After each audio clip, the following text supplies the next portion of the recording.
दोस्तों, आज सिंधु घाटी सभ्यता पार्ट 2 लेकर आया हूँ, जिसमें हम लोग पढ़ेंगे महत्वपूर्ण स्थल और उसकी विशेषताएं। देखिए, ये चैप्टर थोड़ा सा बोरिंग हो सकता है, लेकिन थोड़ा सा ध्यान रखिएगा। लगेगा आपको कि इतना डीप में पढ़ने की ज़रूरत नहीं है, लेकिन यकीन मानिए कि ये थोड़ा सा आपको कंसेप्ट क्लियर करेगा और आपको जो बेसिक जो है वो आपको समझ में आ जाएगा। तो आपको याद, जो लुसेंट और क्राउन आप पढ़ते हैं, याद रखते हैं, उसको याद करने की ज़रूरत नहीं पड़ेगी। ये पढ़ने के बाद आपको बेसिक, वो उसके बाद किताब को पढ़िएगा, उसके बाद देखिएगा आपको कितना ये वीडियो आपके लिए यूज़फुल हुआ है। थोड़ा सा धैर्य बना के पढ़िएगा। चलिए, सिंधु घाटी सभ्यता को हम लोग दो भागों में बांटा है। देखिए, इसको महत्वपूर्ण स्थल को एक नगर का संज्ञा दिया गया है, जो 7 महत्वपूर्ण नगर है: हड़प्पा, मोहनजोदड़ो, लोथल, धौलावीरा, कालीबंगा और बनवाली और चनहुदड़ो। ये 7 महत्वपूर्ण जो है जिसको नगर की संज्ञा दिया गया है। वहीं अन्य स्थल में हम आते हैं तो देखते हैं कि मांडा, रोपड़, आलमगीर, राखीगढ़ी, कुणाल, रंगपुर, दैमाबाद, ये सब जो पढ़ेंगे हम लोग, ये अन्य महत्वपूर्ण स्थल में है। तो अन्य महत्वपूर्ण स्थल भी 10-15 है, जो कि महत्वपूर्ण उतना नहीं है क्योंकि जितना ये है। क्योंकि यहाँ से आपको 90% क्वेश्चन आपको आएगा हड़प्पा, मोहनजोदड़ो, लोथल, धौलावीरा, कालीबंगा, चनहुदड़ो और बनवाली से। यहाँ से आपको क्वेश्चन 90% बिल्कुल छपेगा। और इसके बारे में विशेषताओं को याद रख पाना बहुत मुश्किल है थोड़ा सा, लेकिन आज थोड़ा सा हम लोग थोड़ा चित्र के माध्यम से पढ़ेंगे, जहाँ से हम लोग को माइंड में हो सकता है एग्ज़ाम्स में हम लोग को थोड़ा सा फ़ायदा ज़रूर पहुँचाएगा। चलिए, पहले देखते हैं हड़प्पा का। देखिए, हड़प्पा की अगर बात करें तो ये पाकिस्तान में है और रावी नदी के तट पर है। ये हड़प्पा दूसरा सबसे बड़ा स्थल है क्षेत्रफल की दृष्टि से। यहाँ से क्या मिला है तो तांबे की इक्का गाड़ी मिला है, सर्वाधिक अभिलेखीय मुहरे मिला है। ध्यान रखिएगा, सर्वाधिक अभिलेखीय मुहरे, सर्वाधिक मुहरा नहीं, क्योंकि सर्वाधिक मुहरा कहाँ मिलेगा तो आगे देख रहे हैं मोहनजोदड़ो से मिलेगा 1200 लगभग।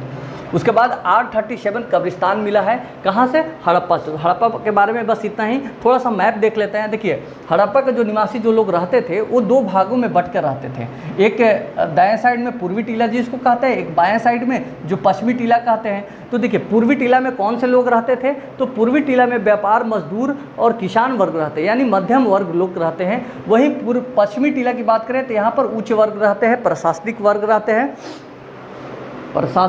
रहते हैं, और इसके साथ साथ देखते हैं कि पुरोहित रहता है। ठीक है, तो ये ऊंच, देखिए पश्चिमी टीला थोड़ा सा पूर्वी टीला से ऊंचा है, तो जहाँ पर बाढ़ आने की संभावना बहुत कम होता है। थोड़ा इसको विशेषाधिकार मिला हुआ था।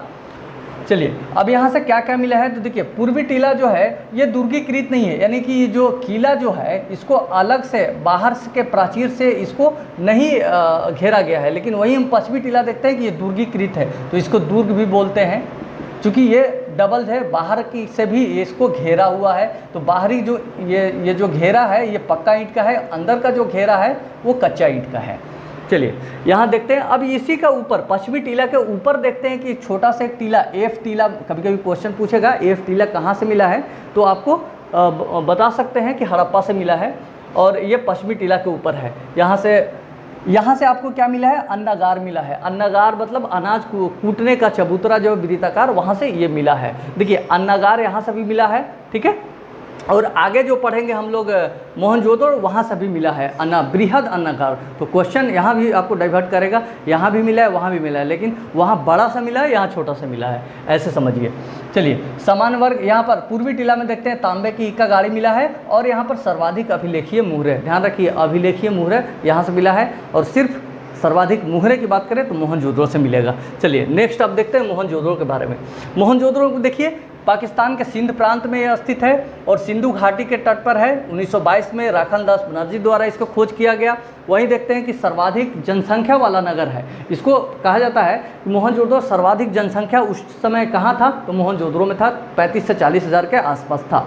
सर्वाधिक मुहरे कहाँ प्राप्त हुए? लगभग 1200 मुहरे प्राप्त हुए हैं। तो सर्वाधिक मुहरे मोहनजोदड़ो। वहीं अगर पूछेगा कि सर्वाधिक अभिलेखीय मुहरे कहाँ तो हड़प्पा में।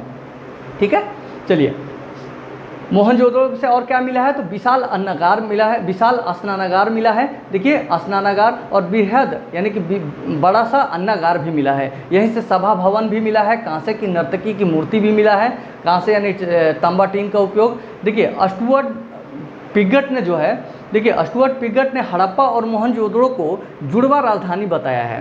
तो जुड़वा राजधानी, देखिए हड़प्पा और मोहनजोदड़ो का जो दूरी था वो 480-82 किलोमीटर के आसपास था, जो सिंधु नदी जो है वो दोनों को जोड़ता था। तो ये दोनों को बोला है कि ये जुड़वा राजधानी है। तो क्वेश्चन आएगा कि जुड़वा राजधानी कौन बोला है, तो स्टुअर्ट पिगट ने बोला है। देखिए ये आपको मोहनजोदड़ो में सर्वाधिक बार बाढ़ आया है, 7 बार कह सकते हैं कि बाढ़ आया है। तो क्वेश्चन आपको देखिए अलग अलग ढंग से पूछ सकता है और ज़्यादा क्वेश्चन मोहनजोदड़ो से ही आता है। पूछ सकता है पहले कि सर्वाधिक मुहरे कहाँ मिला है, तो मोहनजोदड़ो में। विशाल अन्नागार कहाँ मिला हो, विशाल स्नानागार कहाँ मिला है, ये दोनों मिला है मोहनजोदड़ो में। सभा भवन भी मिला है और कांसे की नर्तकी की मूर्ति भी मिला है। और यही उसके ऊपर हड़प्पा में हम देखते हैं, तो हड़प्पा में देखते हैं कि तांबे की इक्का गाड़ी मिला है, तांबे की इक्का गाड़ी, यहाँ पर कांसे की नर्तकी की मूर्ति मिला है। चलिए इसकी खोज किसने किया था, तो हम लोग पढ़ चुके हैं ऑलरेडी। राखलदास बनर्जी ने इसको खोज किया था 1922 में। चलिए ये हम लोग देख लिए। और वहीं हड़प्पा का खोज किसने किया था, तो जॉन मार्शल के नेतृत्व में खुदाई करता कौन था, तो दयाराम साहनी ने 1921 में। चलिए इतना समझ लिए। अब थोड़ा फिगर से समझते हैं, जो चित्र के माध्यम से समझते हैं कि मोहनजोदड़ो में क्या है। देखिए मोहनजोदड़ो में वही है, पश्चिमी टीला में रहेगा कौन सा, पुरोहित रहेगा। और पूर्वी टीला में कौन रहेगा, मध्यम वर्ग रहेगा। मध्यम वर्ग में किसान, व्यापार, मजदूर, ये सब रहेंगे। तो जो पूर्वी टीला था वो थोड़ा बड़ा था, क्योंकि इससे यहाँ पर जनसंख्या ज़्यादा जनसंख्या यही रहता था। यहाँ पर पुरोहित बहुत कम लोग रहते थे। देखिए ये यहाँ पर भी हम देखते हैं कि पहले जैसे दुर्गीकृत है वैसा भी यहाँ भी दुर्ग, यानी कि बाहर के प्राचीर से भी घेरा हुआ है, यानी कि डबल दीवार है, दुर्गीकृत है। देखिए ये सब जो मिला है, विशाल स्नानागार मिला है, ये पश्चिमी टीला से यहाँ से मिला है। और बृहद अन्नागार भी देखते हैं कि पश्चिमी टीला से मिला है। वहीं सभा भवन देखते हैं कि, तो यहाँ पर पुरोहित और प्रशासनिक अधिकारी जो थे, वर्ग थे, वो लोग अपना सभा भी करते थे यहाँ पर। ठीक है, यहाँ महाविद्यालय भी यहाँ पर मिला है। तो ध्यान रखिएगा, ये सब जो बड़ा बड़ा चीज़ मिल रहा है वो पश्चिमी टीला से मिल रहा है, पुरोहित जहाँ पर रहते थे। चलिए इसमें पश्चिमी टीला में और क्या क्या मिला है, यहाँ के जो घर रहता था, घर के अंदर में, हर घर के अंदर में कुआं होता था, स्नानागार होता था। और घर के अंदर जो है 2-3 कमरे होते थे। और घर भी क्या था, वो 2 से 3 मंजिला था, 2 से 3 मंजिला घर भी बना हुआ रहता था। देखिए बृहद अन्नागार है, जिसको जॉन मार्शल ने विश्व का आश्चर्यचकित निर्माण कहा है। जॉन मार्शल, क्वेश्चन आएगा कि बृहद अन्नागार को जॉन मार्शल ने क्या कहा है, तो विश्व का आश्चर्यचकित निर्माण बोला है। तत्कालीन विश्व का, उस समय का जो है विश्व का सबसे आश्चर्यचकित बृहद अन्नागार को कहा गया है। चलिए ये तो हो गया आपको यहाँ से क्वेश्चन, इतना आ सकता है। पूर्वी टीला में हम बात करेंगे, तो पूर्वी टीला में देखिए मध्यम वर्ग लोग रहते हैं। ये जो देखिए यहाँ पर जो सड़क था, वो सड़क देखिए बीचे बीच एकदम 90 डिग्री पे डिवाइड करता था और बड़ी सड़क थी। ये जो हम कह सकते हैं कि इसका चौड़ाई 10 मीटर के आसपास, तो 10 मीटर चौड़ी राजपथ अगर कहाँ मिला है, तो आपको मोहनजोदड़ो में, जहाँ पे देखते हैं कि सड़क का जो है ना, पक्का सड़क का साक्ष्य यहीं मिला है मोहनजोदड़ो में। तो क्वेश्चन आ सकता है कि राजपथ जो कह सकते हैं, पक्की सड़क और राजपथ 10 मीटर चौड़ी सड़क जो है, जिसको राजपथ कहा जाता है, वो कहाँ मिला है, पक्की ईंटों से, वो कहाँ मिला है, तो मोहनजोदड़ो में मिला है।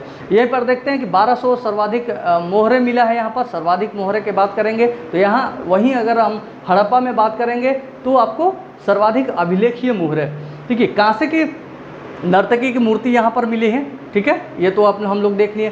सूती का कपड़ा भी मिला है। देखिए सूती का कपड़ा है, जहाँ पर चाकू कुछ लपेटा हुआ था, ये मिला है। तो इससे पता चलता है कि सूती का कपड़ा है, तो जाहिर सी बात है कपास भी उस समय में होगा। तो कपास कभी कभी पूछ लिया जाता है कि कपास कहाँ से मिला है साक्ष्य, तो आपको मोहनजोदड़ो से मिला है। चलिए अब नेक्स्ट वीडियो में हम लोग देखेंगे इसके बारे में, आगे हम पढ़ते हैं। नेक्स्ट देखते हैं लोथल। चलिए लोथल कहाँ है, गुजरात में है, अहमदाबाद में। ये भोगवा नदी के तट पे है। इसका खोज जो है 1954 में हुआ था। इसमें S.R. राव द्वारा खोज हुआ था इसका। देखिए लोथल के बारे में कहते हैं कि मुर्दों का नगर है। देखिए इससे पहले हम देखें कि लोथल के बारे में कहते हैं मुर्दों का नगर है। वहीं अगर अब मोहनजोदड़ो की बात करें तो वहाँ हम लोग बोलते हैं कि मृतकों का टीला है, प्रेतों का टीला है, सिंधु का बाग है। ये सब अन्य नाम से भी उसको कहा जाता है। ये सब नाम भी उसके लिए है, मोहनजोदड़ो के लिए। और लोथल को वहीं लघु हड़प्पा भी, लघु मोहनजोदड़ो, ये दोनों भी बोलते हैं लोथल को। चलिए तो लोथल के बारे में महत्वपूर्ण 2-3 चीज़ें हैं वो देखते हैं। देखिए लोथल एक ऐसा जगह है जहाँ पर देखते हैं कि एक ही प्राचीर से घिरा हुआ क्षेत्र है। इससे पहले हम लोग देखें अगर मैप पर तो देखें कि पश्चिमी टीला जो है दुर्गीकृत है, ये बाहरी जो घेरा है ये तो है, लेकिन पूर्वी टीला में नहीं है जहाँ पर सामान्य वर्ग लोग के रहते हैं, यहाँ पर नहीं था। लेकिन यह पहले को है लोथल जो कि एक ही प्राचीर से दोनों क्षेत्र को पश्चिमी टीला और पूर्वी टीला दोनों घिरा हुआ है। तो क्वेश्चन यहाँ से आता है कभी कभी कि कौन ऐसा क्षेत्र है जहाँ पर एक ही प्राचीर से दोनों पूर्वी टीला और पश्चिमी टीला दोनों क्षेत्र को घेरा गया है, तो वो है लोथल। चलिए, लोथल के बारे में महत्वपूर्ण एक और, ये एकमात्र यहाँ पर बंदरगाह है, जितना भी स्थल मिले हैं उसमें एकमात्र है जहाँ पर एक बंदरगाह है। तो महत्वपूर्ण रूप से 2 बंदरगाह यहाँ से है। और यहाँ पर एक और चीज़ आपको, एक प्राचीर से घिरा हुआ है और एक और यहाँ पर मिलता है कि देखिए यहाँ पर 20 समाधियाँ मिली थी। 20 समाधियाँ मतलब मृत लोग मिले थे, जिसमें 3 युगल समाधि मतलब 7-7। तो इससे एक चीज़ पता चलता है कि युगल समाधि जब 7-7 थे 3, तो इससे ये पता चलता है कि शायद उस समय सती प्रथा होगा, ये साक्ष्य मिला है। तो ये भी यहाँ से ये जानकारी मिलती है कि सती प्रथा उस समय भी हो सकता है। चलिए, उसके बाद देखते हैं कि मनके का कारखाना भी मिला है। देखते हैं कि मनके का कारखाना आगे चंदहुदड़ो में भी मिलेगा, लेकिन यहाँ भी मिला है। महत्वपूर्ण इसमें देखिए रंगाई कुंड मिला है, कपड़ों की जहाँ रंगाई होता है, और धान चावल बाजरा का भी साक्ष्य यहाँ पर मिला है। अग्नि कुंड का भी यहाँ पर साक्ष्य मिला है। चलिए, ये सब चीज़ें हैं जो कि इसमें से महत्वपूर्ण 2 चीज़ याद रखिएगा। 20 युग समाधियाँ कहाँ मिला है, जिसमें 3 युगल समाधि है वो मिला है लोथल में। बंदरगाह कहाँ मिला है, तो लोथल में।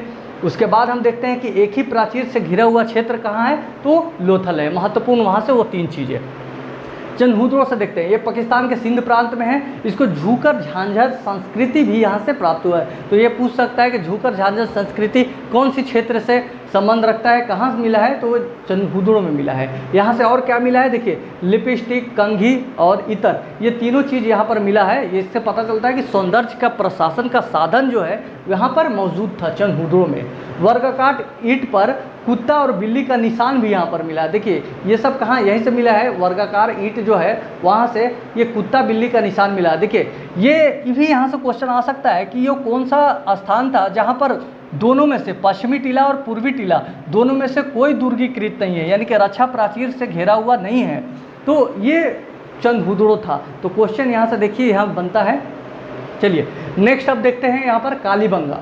कालीबंगा देखिए, कालीबंगा राजस्थान में गंगानगर में है। यहाँ घग्गर नदी के तट पर है। और इसको शाब्दिक अर्थ अगर होता है तो शाब्दिक अर्थ काली रंग की चूड़ियाँ। तो यहाँ से पूछता है कि काली रंग की चूड़ियाँ कहाँ मिला है, तो ये आपको कालीबंगा से, कालीबंगा काली रंग की चूड़ियाँ, ये से याद रखिए। चलिए, ये ऐसा है जगह था, ऐसा क्षेत्र था जो अलग अलग रक्षा प्राचीर से घिरा हुआ है। देखिए ये है आपको पश्चिमी टीला, ये है आपको पूर्वी टीला।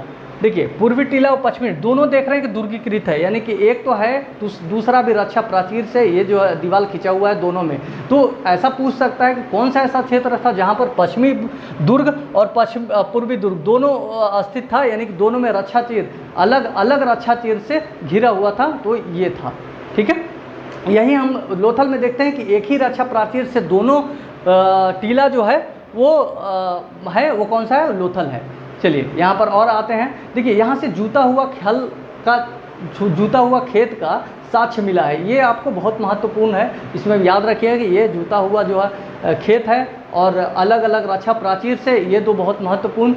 रंग की चूड़ियाँ मिला है, काली रंग की चूड़ियाँ, यह महत्वपूर्ण जगह है। देखिए नेक्स्ट और आते हैं, इसमें 7 अग्निकुंड का साक्ष्य मिला। हालांकि अग्निकुंड का साक्ष्य हम देखते हैं कि उसके बाद लोथल में मिला है। देखिए अग्निकुंड का साक्ष्य है, ये लोथल में मिला था, यहाँ भी मिला है। तो ये पूछ सकता है कभी कभी कि 7 अग्निकुंड के कहाँ मिला है, तो वो मिला है कालीबंगा में। लकड़ी का नाली कहाँ मिला है, तो कालीबंगा है। देखिए इसमें महत्वपूर्ण 2 ही है, काली रंग की चूड़ियाँ हो गया, अलग अलग रक्षा प्राचीर से घिरा हुआ क्षेत्र है, और जूता हुआ खेल का साक्ष्य। देखिए ये पश्चिमी ये पूर्वी हुआ, इसी में सब चीज़ मिला है। देखिए इसमें और भी क्या है, देखिए इसी में देखते हैं कि अग्निकुंड में मिला है और यहाँ पर अलंकृत ईंट में मिला है। क्वेश्चन कभी कभी आ सकता है कि अलंक मतलब ईंट पर नक्काशी किया हुआ वो कौन सा क्षेत्र था, तो वो था कालीबंगा, ठीक है। ये ध्यान से देखिएगा। चलिए ये हो गया यहाँ से। अब धौलावीरा को देखते हैं। चलिए देखिए धौलावीरा गुजरात में है। गुजरात से देखिए कौन सा क्षेत्र हो गया, एक हो गया लोथल, ठीक है, वो गुजरात से है, और दूसरा हो गया आपका धौलावीरा। ये सब हम वो सब क्षेत्र पढ़ रहे हैं जो उस समय नगर का संज्ञा इसको दिया गया था। चलिए गुजरात क्षेत्र ये ऐसा क्षेत्र था, देखिए अब तक हम क्षेत्र से हम लोग पढ़ रहे हैं, ये ऐसा क्षेत्र है जो इसको अब देखते हैं कि 3 भागों में बांटा गया है। पश्चिमी टीला है, पूर्वी टीला और एक मध्य बोल सकते हैं, ये मध्य भाग है। तो ये देखते हैं कि पूर्वी टीला और पश्चिमी टीला के बीच में एक स्टेडियम मिला है, यहीं से स्टेडियम। तो क्वेश्चन पूछ सकता है कि देखिए गुजरात में 2 ऐसा स्थल है जो कि उसका विशेषता और कहीं जगह नहीं है। जैसे धौलावीरा में हम देखते हैं कि स्टेडियम मिला है, एकमात्र स्टेडियम, और कहीं नहीं था। तो इससे पता चलता है कि खेल का भी साधन उस समय था। और लोथल में एकमात्र बंदरगाह मिला है। तो गुजरात में जो है स्पेशलिटी है जो कि दोनों अलग अलग जगह है, बाकी जगह आपको नहीं मिलेगा ये दोनों चीज़ का। चलिए इसमें और क्या मिला है कि देखिए जल प्रबंधन की उच्च कोटि का, देखिए जल प्रबंधन जो है उच्च कोटि का था, जल का जो है निकासी जो है वो अच्छा था, उच्च प्रबंध जो है अच्छा किया था। वो कैसे, देखिए पूर्वी टीला में जहाँ देखते हैं कि इस पूर्वी टीला में 16 बड़े बड़े तालाब था, 2 नहरें था, तो इतने सारे था, तो इससे बाहर निकासी के लिए जल प्रबंधन अच्छा था, पानी निकासी के लिए भी और ज़रूरत पड़े तो पानी का उपयोग करने के लिए भी ये सब नहरें और तालाब था जो कि ज़रूरत पूरा करता था। एक और मिला है नेम प्लेट, 10 अक्षर वाला नेम प्लेट, ये भी कहाँ से मिला है? धौलावीरा से। तो समझ में आता है, आज नेम प्लेट तो लगता है, तो पहले भी लगता था, ये हम लोग देख सकते हैं। महत्वपूर्ण रूप से ये तीनों इंपॉर्टेंट है इसमें भाई, देखिए याद रखिएगा। देखिए आपको महत्वपूर्ण रूप से देखिए मोहनजोदड़ो और उसके पहले हमने देखा कि हड़प्पा, वो दोनों महत्वपूर्ण था। लोथल महत्वपूर्ण है, धौलावीरा महत्वपूर्ण है, ये दोनों। इसके आगे हम देखें चनहुदुर जो पाकिस्तान में, ये इसमें भी 1-2 क्वेश्चन बहुत ये आता है। लिपस्टिक का चनहुदुर में, कालीबंगा में काली रंग की चूड़ियाँ, ये महत्वपूर्ण, और जूता हुआ खेत का साच, ये अक्सर क्वेश्चन आता है। एक और हम देखते हैं बनवाली, बनवाली देखते हैं कहाँ पर है, ये हरियाणा के हिसार में है। और मिट्टी के हल से बना क्षेत्र, देखिए यहाँ पर आप कंफ्यूज होइएगा, मिट्टी के हल से बना हुआ आकृति मिला है और ये यहाँ पर जूता हुआ खेत का साक्ष्य मिला है। देखिए दोनों का संबंध तो मिट्टी और खेत और जुताई सबसे है, लेकिन यहाँ पर हल मिला है, ध्यान रखिएगा। बनवाली में हल मिला है, और वहीं अगर बात करें हम कालीबंगा में, तो जूता हुआ खेत मिला है, जिसमें देखते हैं जूता हुआ खेत में चना और सरसों बोया गया था, ऐसा था उस समय, साक्ष्य मिला है। चलिए आगे इसको देखते हैं। जल निकास का जो व्यवस्था था वो सही नहीं था, अव्यवस्थित व्यवस्था था, यानी जल निकास के सबसे गंदा व्यवस्था कहाँ था? तो बनवाली में था। चलिए इसके आगे हम देखते हैं कि अच्छा किस्म का जौ का साक्ष्य, देखिए जौ का साक्ष्य कहाँ मिला है? तो ये मिला है बनवाली में। ये तो रहा हमारा 7 महत्वपूर्ण वैसे स्थल जहाँ से 90% क्वेश्चन आपके किताब में छपते हैं। अब देखते हैं कि अन्य महत्वपूर्ण जो है वो बहुत कम समय में, थोड़ा सा में इसको लेके आते हैं और देखते हैं। चलिए अब देखते हैं अन्य महत्वपूर्ण स्थल में। अन्य महत्वपूर्ण स्थल बहुत छोटा सा है, क्योंकि यहाँ से क्वेश्चन आपको विस्तृत रूप से तो नहीं आता, मात्र 10% संभावना यहाँ से है। फिर भी देखिए पहले एक समझते हैं कि हमारा सिंधु घाटी की सभ्यता जो थी वो कैसा था? ऐसा था, ठीक है। अब ऐसा था, तो सबसे उत्तर में कौन सा है? मांडा है। दक्षिण में कौन सा है? दैमाबाद, ये आपको महाराष्ट्र में है, ये जम्मू कश्मीर में है। आलमगीर जो है यूपी में है, और ये सूतका गेडोर है, ये पाकिस्तान तरफ से, ठीक है, बलूचिस्तान में है।